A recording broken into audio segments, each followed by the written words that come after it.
Hi there. My name is Lori Stevens, and I'm here at the Harvard Divinity School Community Garden to read my sermon, Food Faith, which I submitted for the Unitarian Universalist Office of the United Nations Dana McLean Greeley Sermon Competition.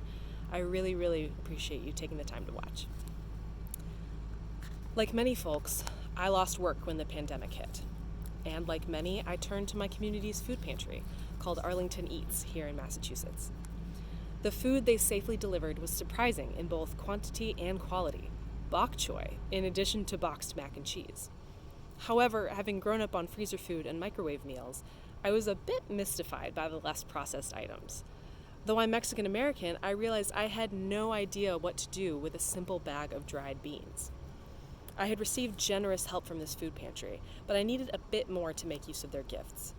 As grad students are wont to do, I began researching and found an incredible cookbook called Decolonize Your Diet, Plant-Based Mexican-American Recipes for Health and Healing. In it, author Luz Calvo informed me that, quote, cooking a pot of beans from scratch is a revolutionary act that honors both our ancestors and future generations, end quote. Stuck in my house, feeling useless and small as the crises of 2020 compounded around me, I began to learn that food was the one thing keeping me connected to people, power, and the planet. In 2011, Unitarian Universalists adopted a statement of conscience entitled Ethical Eating, on which the UU Office of the United Nations centered their most recent intergenerational spring seminar. The statement explained that the current American food culture harms the environment, animals, and humanity. Of course, humans are animals, and animals are in turn part of the environment. So in other words, we could say that our food culture harms Earth's entire interdependent web of being. Let's take a deeper look at these harms. First, the parts of the environment commonly considered non-sentient, the soil, water, and air. Fertilizers and overfarming degrade and erode the soil, making it harder for vegetation to take root and grow healthily. Pesticides and factory processes pollute the water. Methane and fuel emissions from our globalized food system choke the air. These in turn harm wildlife of the land, sky, and sea, increasing extinction rates and decreasing biodiversity. But our food culture most directly harms the livestock inside of it. Many of us have seen videos of the sickening conditions that cows, pigs, chickens, and other farm animals are subject to in concentrated animal feeding operations, also known as factory farms. The waste from these facilities runs off to pollute the local environment. The antibiotics and hormones injected into the animals to keep them alive and profitable negatively affects them and the humans who eat them. The humans directly in contact with our food production system are also harmed. From migrant farmers to slaughterhouse laborers to workers on the factory floor, illness and injury are more common than the health care needed to treat them. But for those of us who eat the food, the harm is no less real. In his book, Food Rules, Michael Pollan writes of two facts on which all the squabbling sides of nutrition science actually do agree. Quote, Fact 1. Populations that eat a so-called Western diet, generally defined as a diet consisting of lots of processed foods and meat, lots of added fat and sugar, lots of refined grains, lots of everything except vegetables, fruit, and whole grains, invariably suffer from high rates of the so-called Western diseases: obesity, type 2 diabetes, cardiovascular disease, and cancer. Fact 2.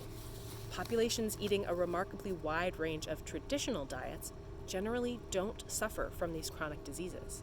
End quote. The harmful Western diet disproportionately affects the poor and brown peoples to whom it is historically new. Calvo, the author of Decolonize Your Diet, writes that, quote, immigrant Latinas had significantly lower rates of breast cancer than U.S.-born Latinas. Moreover, the longer Latina immigrants lived in the U.S., the higher their risk for developing breast cancer. End quote. In her book, Recovering the Sacred, Winona LaDuke notes, quote, by the end of the 20th century, 1 in 8 Native Americans had diabetes, a rate that is twice that of the non-Indian population, end quote. Food, which should be life-giving, is killing us. And by poisoning food, we are killing life itself.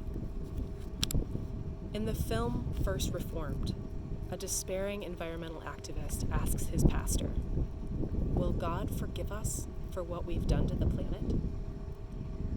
For some of us, the web of being might be a more resonant idea than God, but what of forgiveness?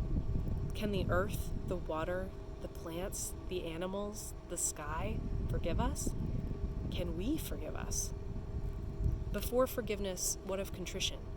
An apology needs to be made, with acknowledgement of the wrong, amends made, and intention set not to repeat the harm. I know that the magnitude of the entire climate crisis often feels too vast and overwhelming for me amid all the other immediate cares of my life.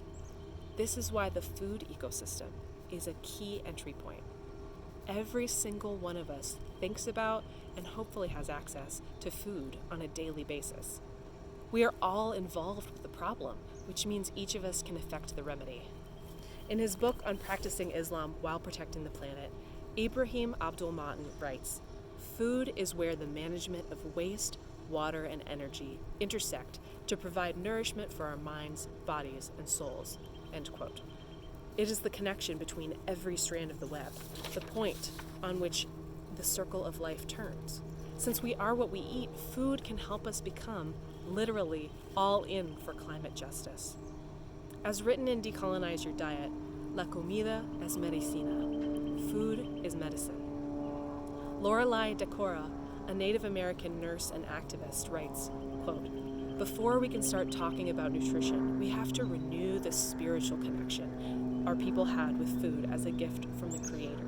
End quote. Food practices, many held holy since before recorded history, can lead us back to harmony with all that is. Unitarian Universalist efforts to slow and reverse climate change are admirable. But where, I ask you, is our communal spiritual relationship to food? Some congregations might celebrate Passover, have a weekly dinner, or host the occasional farmer's market, but I will point out that there is no faith-wide understanding of that which we all share, the need for and enjoyment of good, healthy, sustainable food. Lucky for us, food justice is also an incredible avenue for dismantling white supremacy, thereby making this not just a struggle against climate change, but for climate justice. Predominantly white, well-off Unitarian Universalists can support our indigenous neighbors as they fight against corporate seed patenting, overfishing, and land theft. For example, in New York, a group of white folks purchased farmland and gifted it back to the Haudenosaunee tribe from which it had been stolen hundreds of years before. We can support Latinx migrant workers to gain adequate pay, citizenship, and industry standards which poison neither farmers nor consumers. And as in Detroit, even food deserts can become oases of interracial coalitions for urban gardening. We could follow the lead of Jewish and Muslim communities who are thoughtful about how livestock is killed, as in the Islamic practice of humane zabiha. What might a Unitarian Universalist version of kosher look like? Think of it, a creative, intercultural food tradition of our very own, which adheres to our principles. Because, let's face it, the way most of us eat right now, including me, 100%, is not faithful. It does not treat every person, much less all life, with inherent worth and dignity. It is neither just nor equitable. It moves us away from, rather than towards, a peaceful and free world community. And it blatantly, cruelly abuses and neglects the web of all being, of which we have forgotten that we are a part. This is a systemic problem, which every individual can affect with our day-to-day choices. I suggest making this a spiritual practice, a way to return yourself to that which is of ultimate concern: well-being, family, community, and the world.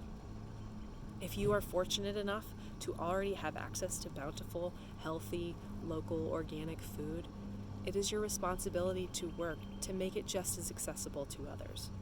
Who knows? You might even end up feeding a hungry grad student through your local food pantry. A little friend come to visit. While I am certainly grateful to that food pantry for helping me survive 2020, I do not want to live in survival mode forever. I'm the mixed-race, queer daughter of a divorced, lower-middle-class Mexican-American mom. Like many, I grew up eating as much cheap and easy food as I could get. I've struggled with body image issues and eating disorders. You could say our culture is too. Slowly, I'm learning that what I eat matters. Integrating with my body and being mindful of my food practices improves my mental, spiritual, and physical health. Beyond my individual health, food practices connect me to mi gente and the planet. Though I barely know how to boil beans, I'm committed to reaching out and trying better. Will you? Our every molecule is composed of the air, water, and food we consume. By these, we are related to everything else on this once and future beautiful planet. When we disregard or disrupt that sacred connectedness, we directly harm ourselves and this world. But when we honor and nourish the medicinal ecosystem of food, the soil will moisten and darken, the water will cleanse and flow, the air will clear and dance. Our beloved Earth has the capacity. It has done this before. If we restore what we have harmed, all will heal and flourish. May it be so.